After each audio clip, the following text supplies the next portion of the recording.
Hey everyone, this is 92T here. I hope you're doing fine.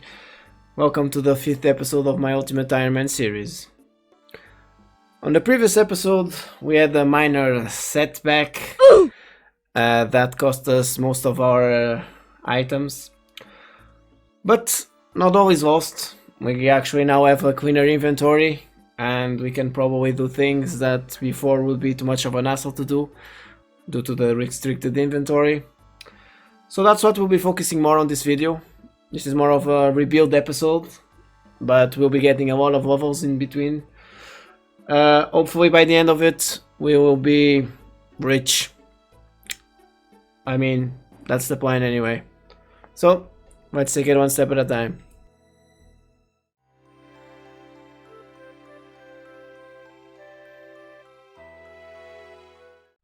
So I came to Ardy to use the cake stalls to get some food, and then I planned to use the guards to level up, but I soon realized that was dog shit and then went to Assiduous instead.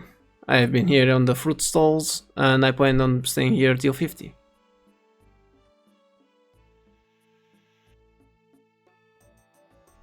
I'm getting dizzy over here. It's been a few hours, and this definitely isn't the best method, but at least it's simple to do. And we're almost done. Yep, 50 thieving, time to get to the next phase.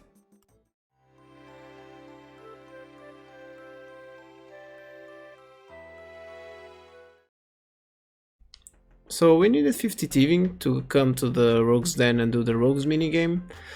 Because I plan on getting the rogues outfit.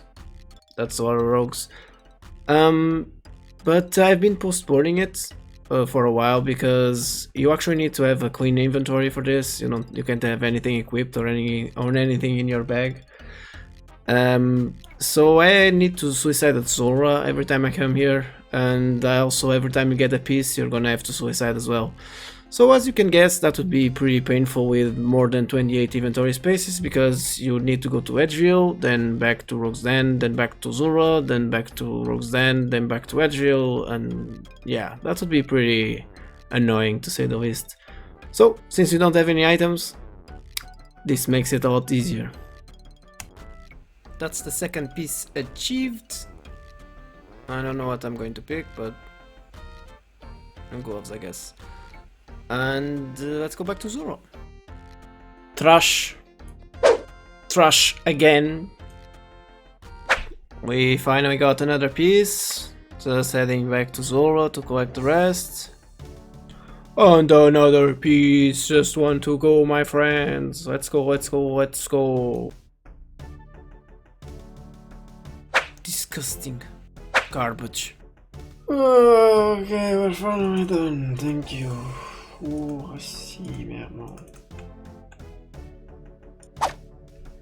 Ah, shit, boy, look at us.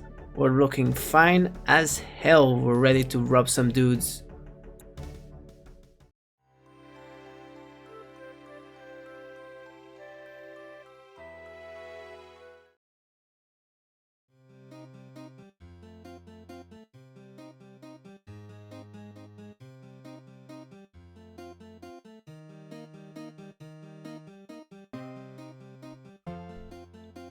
I figured you guys wouldn't want to watch another training montage of me clicking the same pixel over and over and over for over God knows how many hours, so I just skipped all that.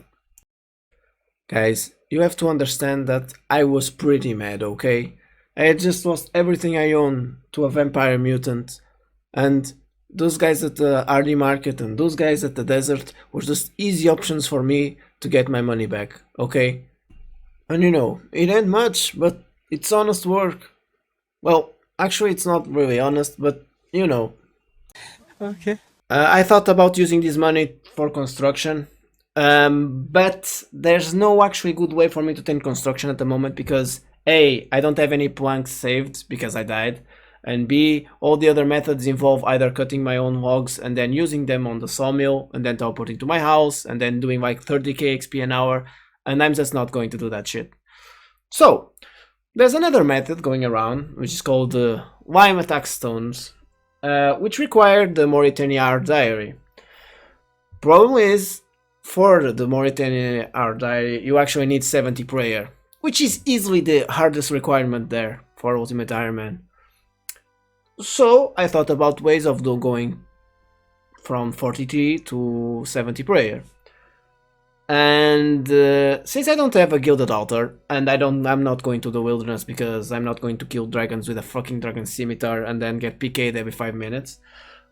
I thought about going to the Fortus dungeon, which, in case you don't know, is a dungeon in Osidious, which is tailored for Iron Man. There you can kill red dragons, which drop dragon bones and red hides, which you can actually use on an altar there for increased experience, and you can also tend the hides nearby. So you can actually make some sort of, cycle there. You just kill the dragons, you tend the hides, you use the bones on the altar, you wash the hides, and then you restart. You get food from the grubby keys they drop, so you can stay there forever if you want. So it's pretty decent. The problem is, if I want to actually take advantage of the method, I need 70T crafting, which I don't have. And since I don't have the lunar diplomacy, then training crafting for me is really painful, okay? You can see the clip on screen of someone training crafting without lunar diplomacy, and you can pretty much see why I don't want to do it. So all this exposition has been mainly because I need you to understand what my next step is, because I'm going to start training runecrafting now. I thought about a way of getting my crafting up without being too inefficient, and the best option I got was doing Zaya Runecrafting, which grants you passive crafting and mining experience every time you runecraft, which is pretty decent. If you actually get like 90 runecrafting, you get like 70 crafting and 70 mining or something like that, which is pretty efficient to do. So I thought about doing that. The problem is I need 77 runecrafting first, which is easier said than done in an account that can't bank, but it is what it is, and we'll just have to do it. We are going to be using a method called Zaya's Library, which was first introduced by Wooks some time ago, and has been used in a couple tournaments like the King of the Hill skill and the Twisted League. It's pretty useful for Iron Man because it doesn't require any essence, but since we don't have access to any stamina potions, our experience won't be great, so this is going to be painful till 77, but I don't have any other options, so I'm just gonna have to grind it out. While we're doing this, my CC is having a friendly skilling event competition. I'm obviously not anywhere near EHP rates, but I'm going to try and be on the top 3. By doing that, I'm just going to be doing a Mr. No Sleep cosplay and just play more hours than the rest, I guess. And we'll see where we stand. We're 50% done. I'm not going to lie, this has been a pretty excruciating experience for me, but we're almost done. We're in the final stretch. Let's go. That's 60% done, 70%, 80%. I went ahead and got a couple of agility levels as well to use the shortcut for the Zaya essence. We are about to deliver the final books. We'll finally be able to go to Blood Runes and get some crafting experience. It's been a long 5 days, guys, but it's done.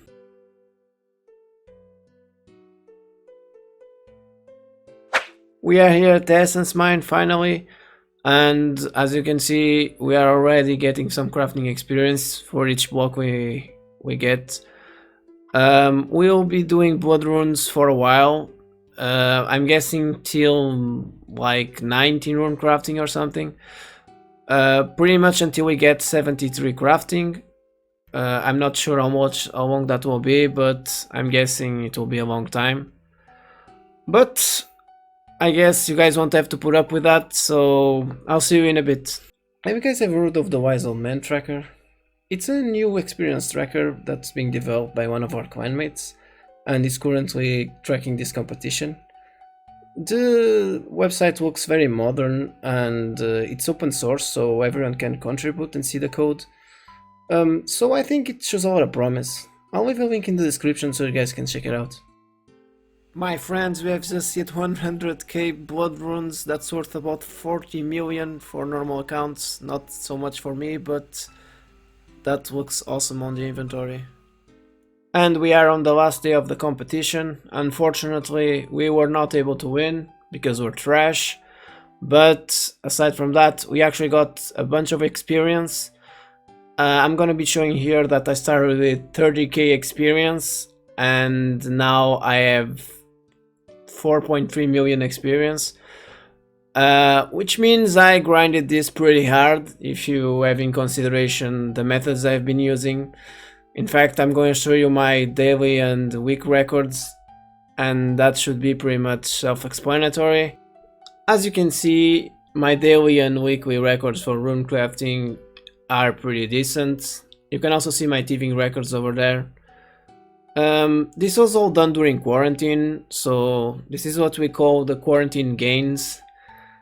I probably won't be able to play these many hours in the future, but although the competition may be over, we still need to grind that 73 crafting, so let's just go get that over with.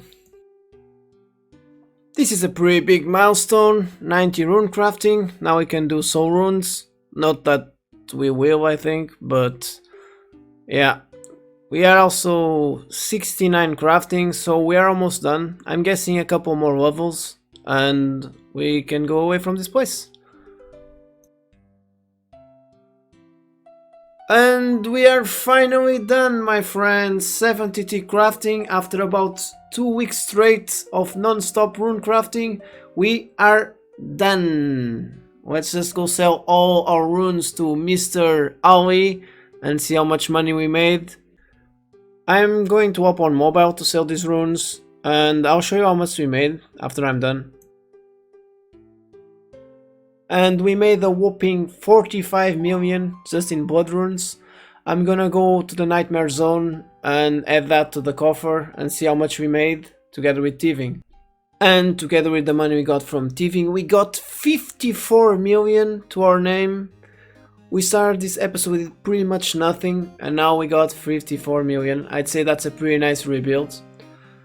I will be focusing on prayer next, as I said previously. But I'll leave that for the next episode. Guys, I do appreciate if you've been supporting me this far. I do understand that this episode was a little bit more grind intensive than the rest and that there's not many interesting footage.